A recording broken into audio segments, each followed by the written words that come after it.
Et nous sommes de retour au plateau pour la suite de cette émission. Nous abordons notre deuxième sujet. Nous parlons à présent du Mali. Les chefs d'État de l'AES se retrouvent en sommet à Bamako.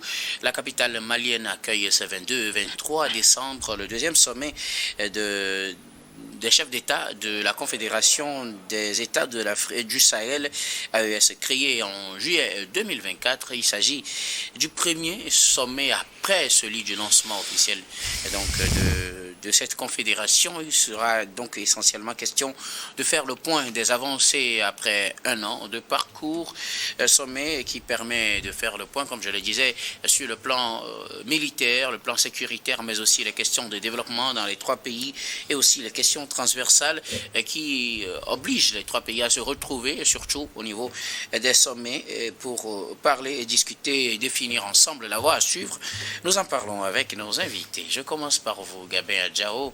Les chefs d'État du Burkina, du Mali et du Niger se retrouvent au Mali, à Bamako, pour leur sommet, le sommet de l'AES qui retient notre attention.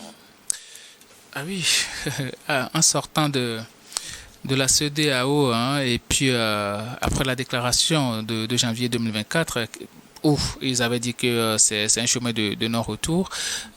Ils avaient mis fin à leur participation aux activités de la CEDEAO. Et donc, on décidé pratiquement de sortir de cette institution sous-régionale. Là, aujourd'hui, c'est un axe qui est en train d'être défini. On avait déjà parlé de fonds ou bien de la banque de l'AES et tout, la banque d'investissement de l'AES qui a été déjà formalisée. Ça va très vite parce que la plupart du temps, quand on met en place ce genre d'institution, ça prend un peu de temps avant qu'on ne mette les institutions sous-adjacentes à cela. Mais aujourd'hui, on voit que c'est une communauté qui évolue très rapidement et avec déjà la formalisation de leur confédération. C'est vrai qu'il s'agit d'une alliance. Après, on sait qu'il y a certains aspects de cette alliance-là, ça va être très difficile à mettre en œuvre parce que quand on parle d'assistance militaire mutuelle, aujourd'hui, c'est très compliqué parce qu'on a vu avec l'attaque de Génime du côté du Mali, on n'a pas pu voir les forces armées nigériennes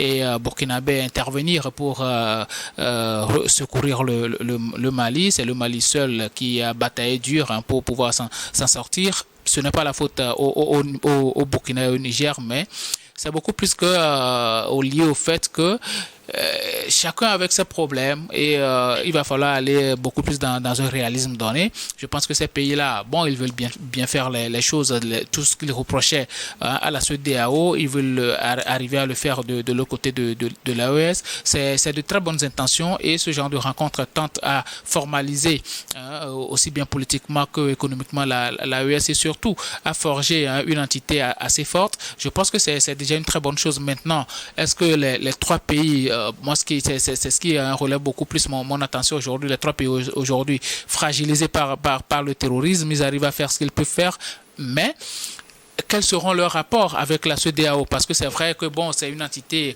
à part aujourd'hui par rapport à la CEDEAO et véritablement leurs objectifs, quand on prend les objectifs initiaux de la CEDEAO avec les objectifs actuels de l'AES, c'est pratiquement les mêmes choses, sauf que dans l'application au niveau de la CEDEAO, ça a pêché un peu. Maintenant, est-ce qu'à leur niveau, ils pourront arriver quand même à faire ce genre d'application pour que les populations arrivent à bien se sentir et qu'on sait très bien que ce sont des pays qui, même si ils sont dans un regroupement différent, entretiennent des relations assez étroites avec les autres pays de la CEDEAO.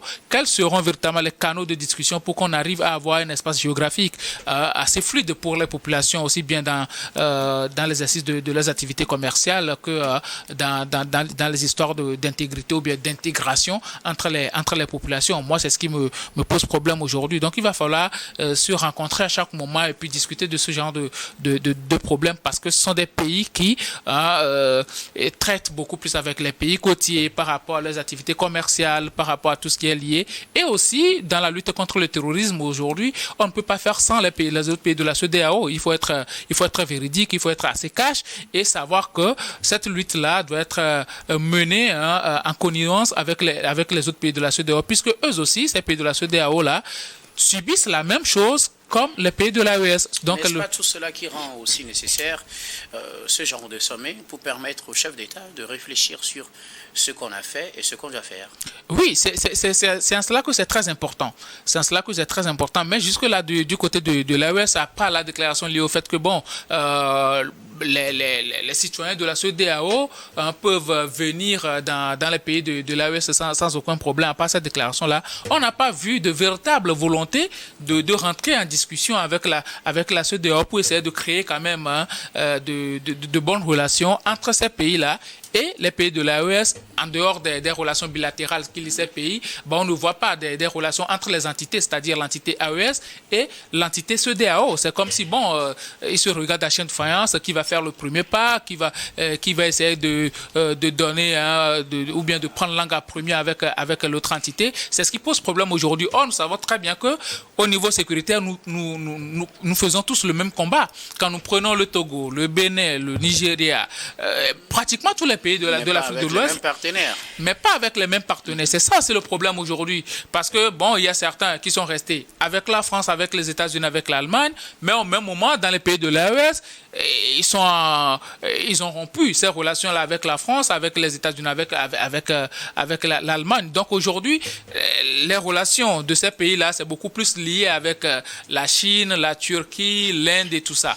Mais avec les pays de la CEDEAO, je pense qu'il va falloir aller au-delà.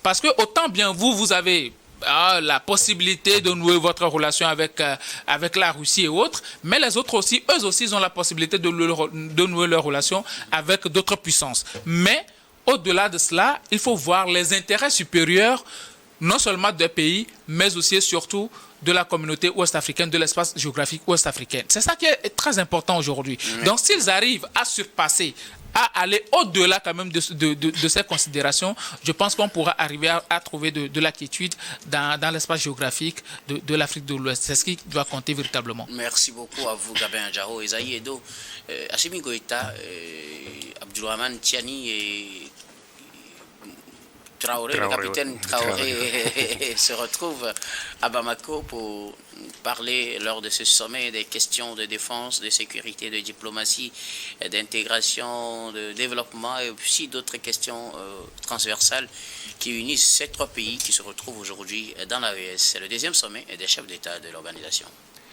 Oui, je pense que ce sommet est important pour ces trois États qui se retrouvent aujourd'hui dans l'AES après leur sortie de la CEDEAO.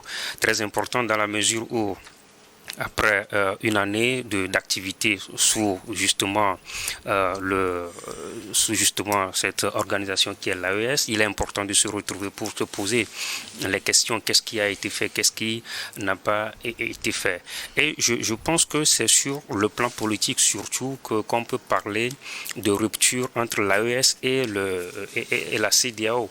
Sur le plan économique, je pense que les relations continuent. Si vous prenez par exemple le marché des titres publics. Toutes les semaines, les trois pays de l'AES font des sorties sur le marché des titres publics pour justement solliciter les ressources financières, et tenez-vous bien, ces ressources financières sont mobilisées auprès des pays de l'UEMOA qui, la plupart d'entre eux, sont toujours des pays de la CEDEAO. Donc sur le plan économique, je pense que les relations continuent, peut-être avec le Bénin où les pays de l'AES ne pourront plus utiliser le port de Cotonou. Toutefois, les relations continuent. Donc à cette rencontre, je crois que c'est inscrit à l'ordre du jour. Quelle est leur relation aujourd'hui avec la CEDEAO sur le plan politique? C'est important dans la mesure où les trois pays ne peuvent pas s'en sortir seuls. Surtout qu'ils ont coupé les ponts avec la France, l'Allemagne et les États-Unis. Ça dit que c'est avec ces pays qu'on peut s'en sortir ou comment? Non, ça ne veut pas dire qu'on peut s'en sortir avec ces pays, mais les pays de la CEDEAO continuent les relations avec ces pays, et eux autres, ils sont en quelque sorte dans l'Afrique de l'Ouest, même s'ils ne sont pas dans la CEDEAO, ils sont dans l'Afrique de l'Ouest, et travaillent toujours avec ces pays. Par exemple, le Togo, les pays de l'AES sont toujours en coopération avec le Togo, et le Togo continue toujours ses relations, que ce soit avec la France, l'Allemagne ou les États-Unis, ce qui voudra dire que quelque part, ils ne peuvent pas miser uniquement sur les pays de la CEDEAO, alors que ils ne sont pas en bon terme avec ceux qui sont les amis de ces pays de la CEDEAO, qui sont d'ailleurs soutenus par ces trois pays, ces pays occidentaux que je viens de citer. Donc il est important pour eux de revoir cet aspect, l'aspect politique de leur coopération, de leur collaboration avec la CEDEAO.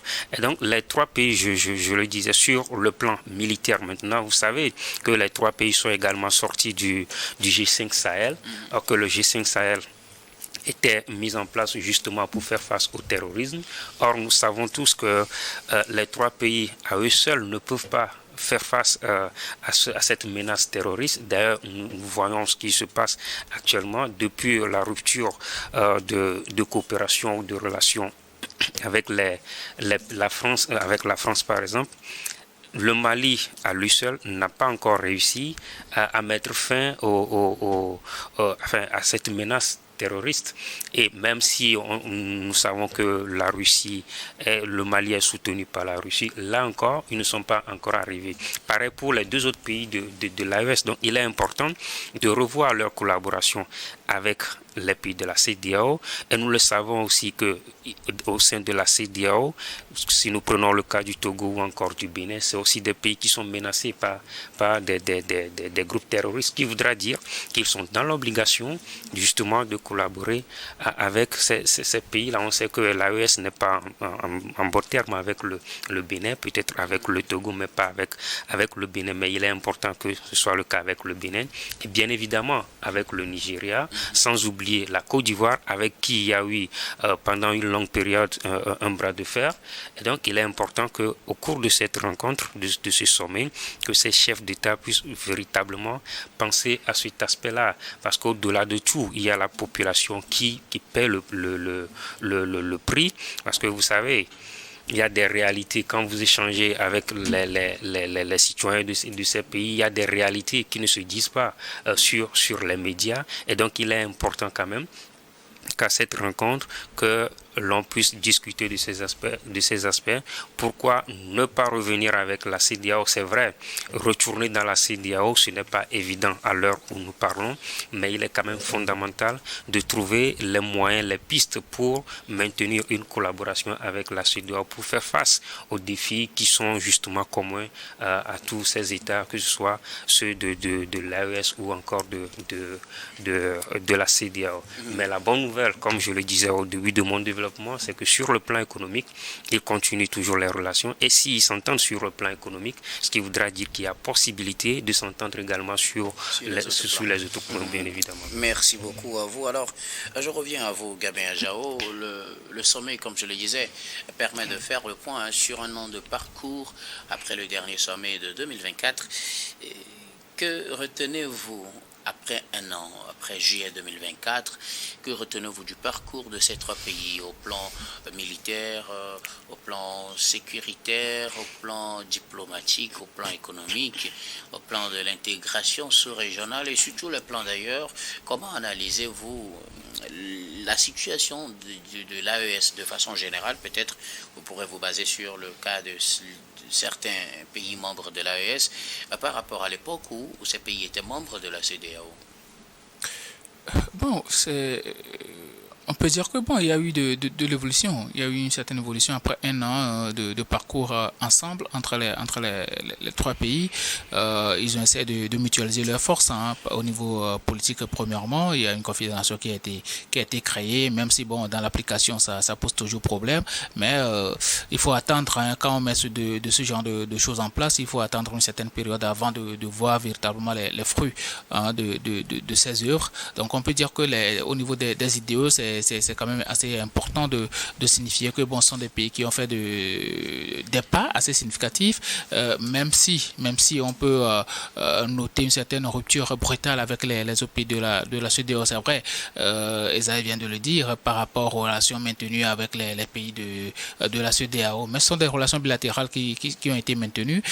Moi, je parle beaucoup plus de rupture brutale quand on a vu tout ce qui s'est passé entre le Niger et le Bénin jusqu'à maintenant. Le Niger n'a pas officiellement ouvert ses frontières avec le Bénin. Ça veut dire qu'il y a encore des frictions entre les deux pays. De même avec le Burkina Faso, certes les frontières ne sont pas fermées, mais il y a encore des antécédents sécuritaires, notant que les dernières déclarations de Ibrahim Traoré vis-à-vis du Bénin étaient que le Bénin avait une base de terroristes qui allaient déstabiliser le Burkina Faso, et jusque-là il n'a pas encore démenti ces allégations-là faites à l'endroit du Bénin. Et alors, maintenant, puisqu'ils sont en sommet, oui, il faut faire le point de ce qu'on a fait et se projeter peut-être. En se projetant, oui, on se dira on va resserrer les liens avec tel pays, avec tel autre pays, mais bien avant de prendre cette décision, il faut quand même voir si ce qu'on a fait pendant ce temps a été positif ou pas. Vous, en tant qu'observateur, que dites-vous peut-être au plan de la lutte contre le terrorisme, au plan du développement national, au plan de la coopération internationale, au plan de la diplomatie, puisqu'ils ont fait plusieurs actions, le passeport, les cartes biométriques qui commencent, oui, aussi la lutte contre le terrorisme. Bon, comment comparez-vous la période d'1 an et puis la période où ils étaient membres de la CEDEAO? Je vais aller sur 3 ou bien 4 points. Mais rapidement. Oui, rapidement.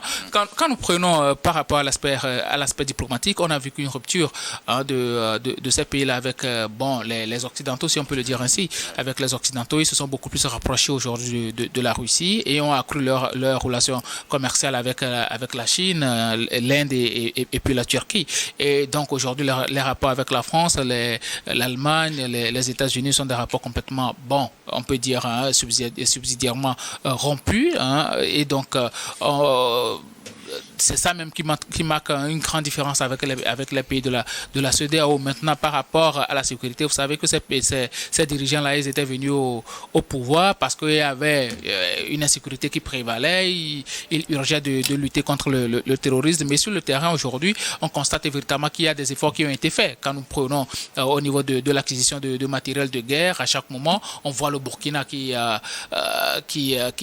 essaie quand même de s'approvisionner en matériel de guerre. Et sur le terrain, il y a un travail, vous savez, au début, avec la mise en place des VDP et tout ça, c'était pas véritablement clair, parce qu'à chaque moment, on dit que il y a des exactions qui ont été commises sur la population ici, les VDP étaient coupables et tout. Et puis pendant ces 1 an-là, on n'a plus vu ce genre de choses. Et de l'autre côté du Niger aussi, il y a des efforts qui sont faits aujourd'hui. Et on constate réellement sur le terrain que le terrorisme a véritablement reculé. De l'autre côté du Mali aussi, mis à part le fait que le GNIM a essayé un temps soit peu de déstabiliser le Mali la fois dernière, mais ils ont quand même repris la main. Si c'était avant, je suis sûr que ça allait être très très très difficile. Mais aujourd'hui, avec leurs partenaires russes, ils étaient quand même de faire ce qu'ils peuvent faire sur le terrain pour que le terrorisme soit annihilé. Ils acquièrent beaucoup plus de choses, les matériels de guerre, des drones et tout ça, pour essayer de surveiller les frontières. Je pense que c'est quelque chose qui est bien. Et même au niveau de l'économie, pratiquement ces pays-là ont vu leur économie se stabiliser.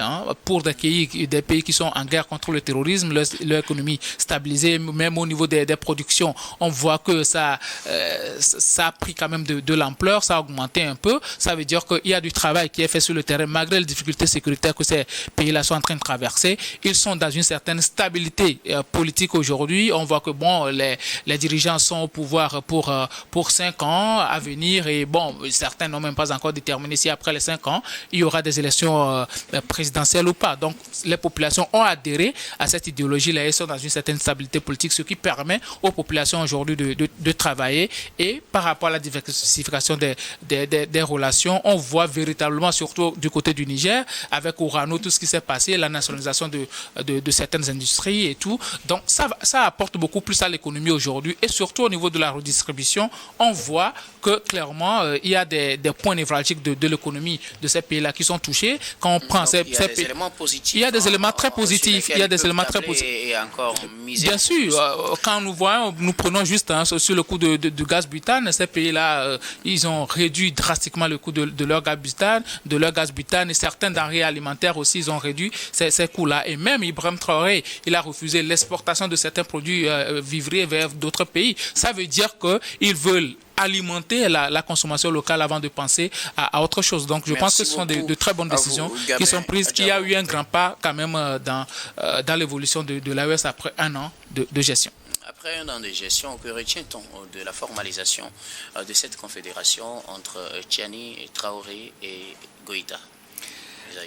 Non, mais sur le plan de la formalisation, je pense que l'AES est mise en place, la confédération de l'AES est mise en place, ça fait un an, et je crois que beaucoup de travail ont été fait derrière pour que aujourd'hui nous puissions parler d'une confédération qui est assise et qui organise d'ailleurs son deuxième sommet, sinon la deuxième rencontre qui réunit les trois chefs d'État qui sont fondateurs.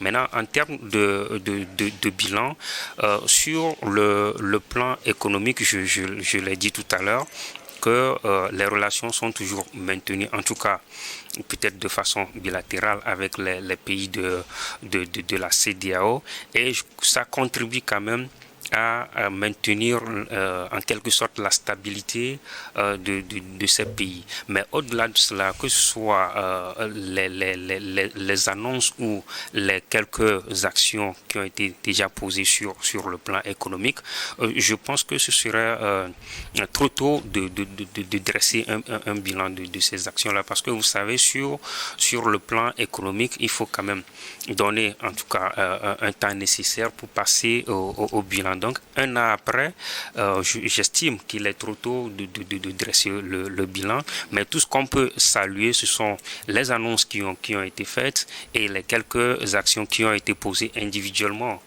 dans les trois pays par les dirigeants. Maintenant, sur le plan sécuritaire, je pense que c'est d'ailleurs cela qui a amené ces trois dirigeants à prendre le pouvoir, la situation sécuritaire. Et je crois que sur cet aspect, on peut quand même se poser des questions. Quel est le bilan?